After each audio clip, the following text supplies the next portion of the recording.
Hello, ladies and gentlemen, and a very warm welcome to Evolving Consciousness.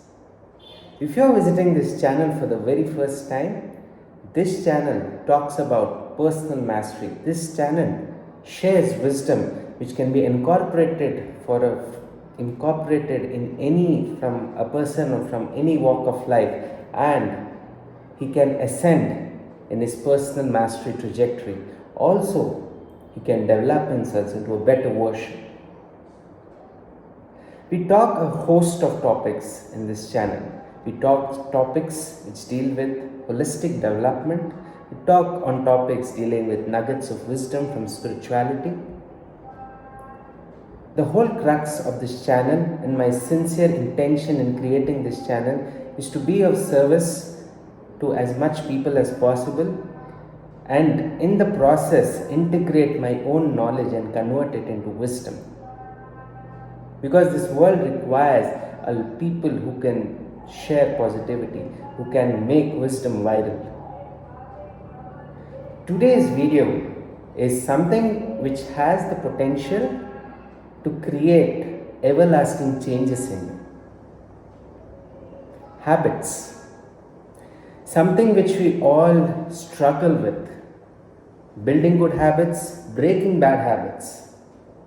Either zones. We always have a struggle when we want to come out of our present zones, wherein our present level, our present thought process. We always have this struggle when we want to build good habits and break bad ones. In today's video, we are going to talk about absolute practical ways in which habit needs to be approached. And towards the end of the video, you will have a game plan, a strategy which you can execute either to build a good habit or to break down a bad one. Now, the contents of this video is heavily inspired by the revolutionary book called Atomic Habits by James Clear. Now, this is one book which is so nuanced, and there are subtle elements in the book which could literally blow your thought process, which could literally blow the schools of thought which you had around this concept of habit. Because generally what happens, right, when a year ends and a new year starts, we are in the zone of building new year resolutions. And when by the time February or March comes in, we see that all those so-called lofty new year resolutions have died soon, and nothing of substance has come out of it. Now, let's go deep into what James Clear is talking about in his book, Atomic Habits. Now, the central theme of this book is that 1% change compounded over a period of time leads to everlasting changes and leads to overnight success. Now, if you want to understand this philosophy of 1% micro changes in your mindset, in your habit regimes, there's a beautiful metamorphical concept which you can relish, right? There is this quote by Jacob Relish, a renowned social reformer. He said that whenever I feel disillusioned in life, whenever I feel let down in life, I remind myself of the stone cutter. Now, when a stone cutter is cutting the stone, he needs to give a lot of blows to the stone for it to fracture or for it to blow into pieces, right? It doesn't happen in the first attempt, it doesn't happen in the second attempt. It takes about 100 strokes depending on the size of the stone. And on the stroke number 101, the stone breaks, the stone collapses. Now, does this mean that the strokes which he was executing on that rock from 1 to 100 was powerless? No, that isn't the case. The strokes from 1 to 100 were creating an impact, but that impact was not visible to the naked eye. The visibility, the outcome was only visible when that compound effect which was brought about off by a succession of strokes was only felt after the stroke of 101. Now, this is what happens with most of us. When we are absolutely inspired and motivated to install a new habit, there comes a time where we don't see any lasting changes, where we don't reap the benefits out of it immediately. Now, this is as good as the people who keep complaining about the fact that they are putting in the work but they don't see results, they don't see success in that, right? James Clear gives a very scientific example and a real-time example. He says that people who complain about putting effort and not getting success, it's like saying that when you are in the process of melting ice cubes, when you are melting ice cubes, when the temperature of that apparatus is between 0 to 31 degrees, nothing happens. But as soon as it moves beyond 31 degrees, at 32 degrees Celsius, ice starts to melt. Does that mean that nothing actually happened between the zone of 0 to 31 degrees? No, that's not the case. He gives a concept of latent potential in that book, which says that most of us are conditioned to believe that we need instant results. But we don't understand this concept of latent potential, which says that over a period of time, when you do this micro changes, when you consistently do this 1% changes over a period of time, they will compound into a huge result. Now, people have this concept of overnight success, right? This is a myth. There's nothing called as overnight success. What you see as overnight success is basically an amalgamation or a succession or a compound effect of tiny small acts, tiny deliberate acts which were done consistently over a period of time or a long period of time till the point it hit that plateau of latent potential, and beyond hitting that plateau of latent potential, it went to a zone where people call it success, or where people can see the palpable results. Now, this is extremely encouraging for someone who feels demotivated. He has installed some habits, but he doesn't see the results. James talks about this concept in excruciating detail. He talks about the psychology behind habit formation, and he says that it is essential that we progress 1%. Now, most of us, when we approach habit formation, when we approach the concept of building new habits, we either go full on, we come up with this approach that I will start installing habits in full throttle, and after a few days, like a balloon, they burst off, right? Like the way the air was filled in the balloon, after a few days, that balloon loses the air and it flies down. Now, what happened? Most of us think that willpower is the key to installing good habits and breaking bad ones. But that's completely wrong way to approach it. Because as per neuroscience, every human being has a limited reserve of willpower.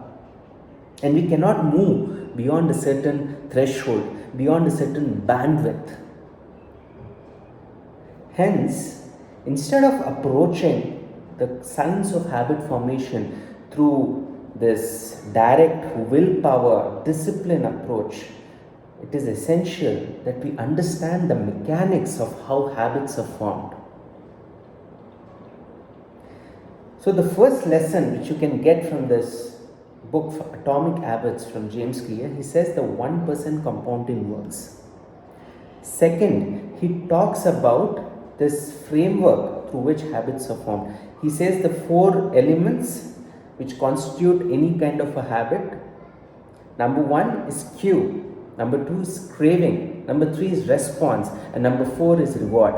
Let me give you an example to make you understand what these 4 terms mean. Let's say that you have the habit of drinking coffee every day in the morning.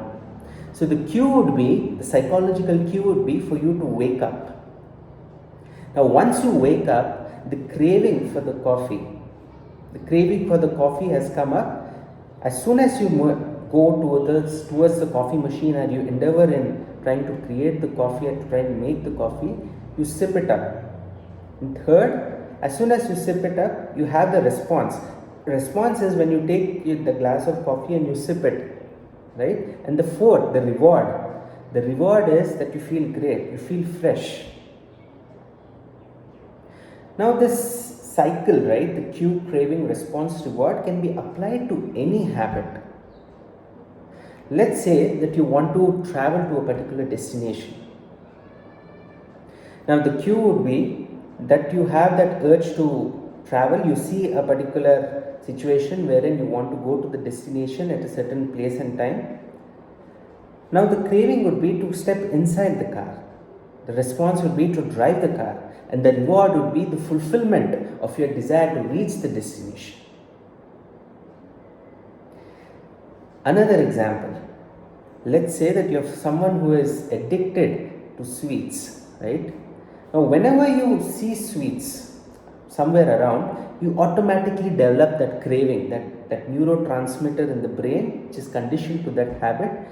It sort of pushes you towards that direction, and when you give in to that direction, the response is to eat it up. And as soon as you eat it up, dopamine, the neurotransmitter of pleasure, is released in your brain. And you know that whenever you engage in this habit, there's a certain sense of pleasure associated with it. And that's the reason why this habit is formed. And the fact is that not everything which feels good is good for us. And that's the major source of addictions in the world. Whatever form of addiction, the root cause is this everlasting hunger for pleasure, be it through food or through some other means.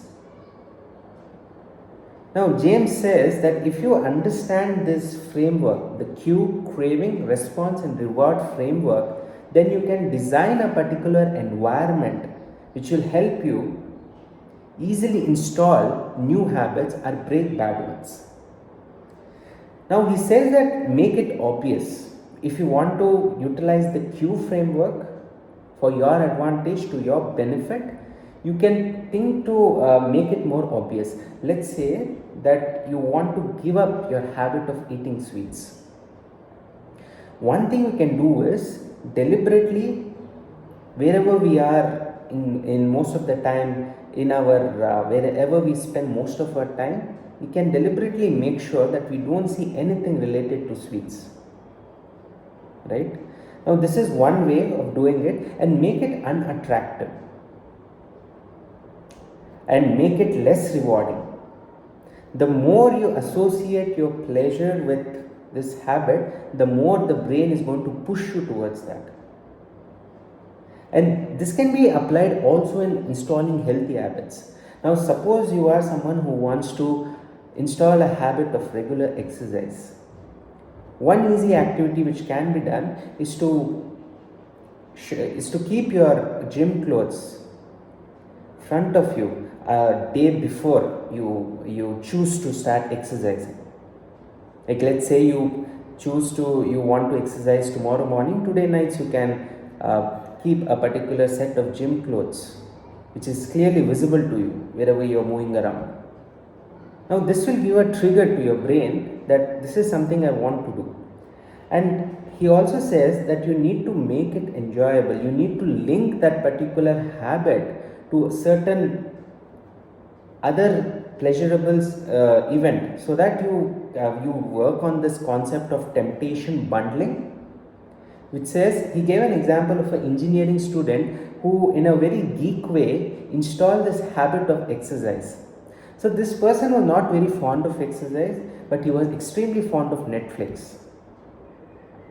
So what he did was, he hacked his exercise bike and linked it to his Netflix account in such a way that only after he crosses a certain threshold in his workout, in his exercise in the cycle, in his exercise electric cycle, that will the Netflix actually open up.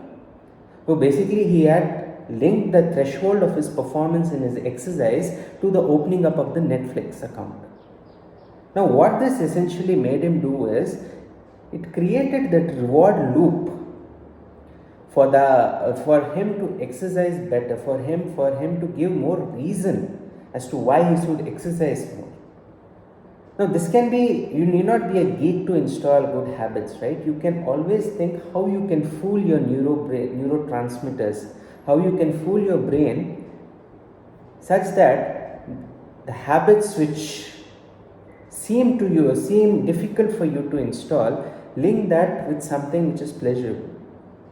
Suppose you want to go to the gym regularly. Maybe you can, after the gym, reward yourself through some other activities which are not very bad for your overall well-being, but it serves as a reward mechanism, because unless you don't build this reward mechanism for installing new habits, these habits won't be able to sustain for a long period of time.